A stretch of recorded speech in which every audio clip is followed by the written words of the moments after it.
There are truths capable of shaking the foundations of the world, and today we will explore one together. An extraordinary fact, revealed by a surprising testimony, tells how Cardinal Sarah and Pope Benedict XVI moved to stop an epoch-making change promoted by Francis. According to some, at that moment they truly safeguarded the Church. Are you curious to discover what really happened? Stay with us. What you're about to find out could totally change how you see everything that's going on. There are times in the Church's story when the truth, even if it's hard to hear, comes out because of amazing stories. This is exactly what happened with Cardinal Walter Kasper, a German theologian and one of the most prominent representatives of progressive thought within the Church. Kasper has long been known for his influential role in theological debates, especially regarding church reforms and ecumenism. He was also a leading member of the so-called St. Gallen Mafia, an informal group of churchmen considered heterodox who, according to many, had opposed Ratzinger's election for years and supported the rise of Jorge Mario Bergoglio to the papal throne. In a conversation with the German magazine Cicero, Kasper himself admitted that Pope Francis truly intended to introduce changes regarding priestly celibacy, highlighting his ongoing influence in this crucial debate. And he didn't stop there, continuing to advocate for reform within the Church. It was also confirmed that Pope Emeritus Benedict XVI, together with Cardinal Robert Sarah, played a crucial role in addressing the proposed changes. Their collaboration was marked by deep mutual respect and a shared commitment to preserving church tradition. What Kasper suggests, but which experts in church matters clearly understand, is that this was not simply a theological debate between different opinions. It was a real attempt at big changes to the Church's structure, done under the excuse of helping people, and connected to the Amazon Synod. The Synod of the Amazon, held in 2019, was a major event where church leaders gathered to address urgent issues facing the Amazon region, including the shortage of priests and the needs of indigenous communities. One of the most controversial proposals was to allow married men to become priests, presented as a solution for remote areas lacking clergy. This sparked intense debate, as many feared that what starts as an exception could soon become the norm for the entire Church. In this climate of uncertainty, a clear and powerful voice emerged, challenging the direction of the Synod. Benedict XVI, though no longer Pope, remained a spiritual beacon for millions of Catholics worldwide. Even in retirement, his presence was powerful, almost magnetic, drawing both admiration and controversy. He joined forces with Cardinal Robert Sarah, a passionate voice from Africa. Together they didn't just release a statement, they poured their souls into a book, carefully crafted with profound religious and spiritual reflections.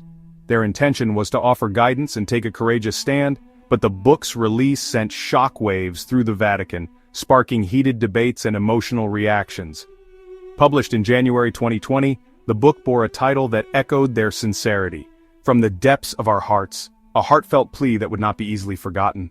A title that was not simply an editorial choice, but rather a declaration of principles. Behind those pages lay a clear and public stance in defense of priestly celibacy, presented not as a mere regulatory detail, but as a fundamental and indispensable reality of the Catholic priesthood. The work, signed by Sarah and Benedict XVI, positioned itself as a direct response to the post-synodal environment, marked by a growing tension between renewal and fidelity to tradition. The fact that a Pope Emeritus was among the signers didn't go unnoticed. For many, it was something new and big. It was like the Pope Emeritus was stepping in where he shouldn't, almost like a quiet but strong way of telling the current Pope to change course. More than a few people in the Vatican's main office thought it was a huge problem for the Church. But for many, especially among the faithful who looked to the Church for guidance and hope, and among the clergy deeply rooted in tradition, the publication of that book was seen as a true act of courage. It was considered a work inspired by God, not only for its defense of celibacy, but for the courage to speak out precisely when the tradition was under threat and debate was at its peak. The clarity and strength of its message left no room for ambiguity, inspiring many to stand firm in their beliefs.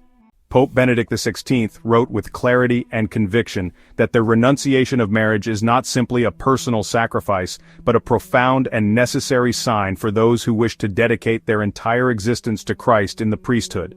This act of giving up the possibility of a family of intimacy is a visible testimony of total commitment, echoing the life of Jesus himself.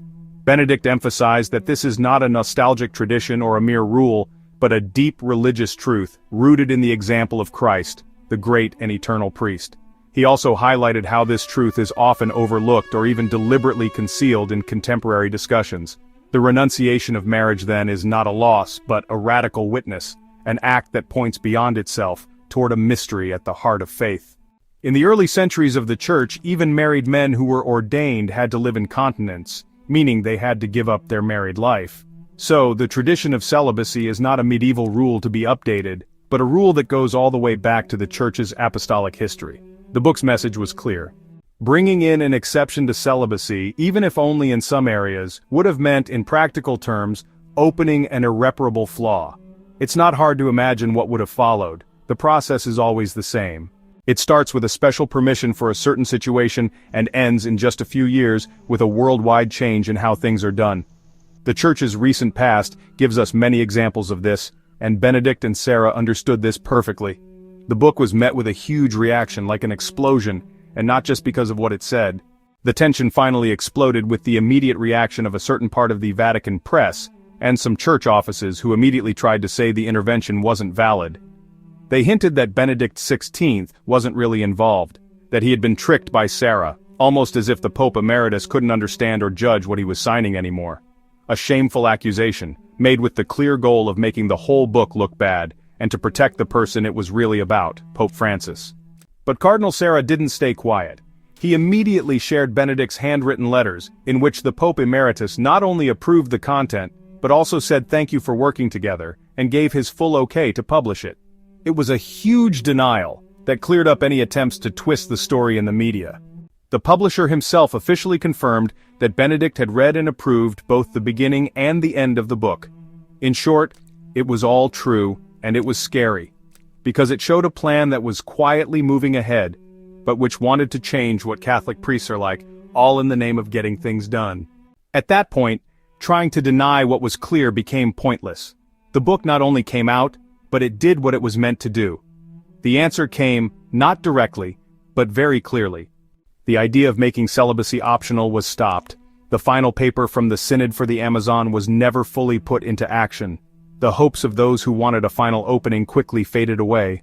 The Pope, even though he didn't openly disagree with the Synod's ideas, decided not to put them into the Church's official papers. Basically, everything stayed frozen, which, in church talk, means the changes won't happen. There was no official statement that blamed Benedict XVI and Sarah for this blockage, but it was clear to everyone, especially those against celibacy, that their public stance had changed how things were going. The argument wasn't just about beliefs, it was about strategy. Because making a regional exception would have opened a crack that was bound to get wider. And just like with communion in the hand, which started as an exception and then became the rule, here the quiet and slow change of priestly identity was at stake. It wasn't a media win, it was a church win, and most importantly, it was a defeat for those who wanted to go around tradition by saying it was just a burden from the past, instead of an essential pillar of the Catholic faith. What do you think? If you liked the video, comment Amen. God bless you.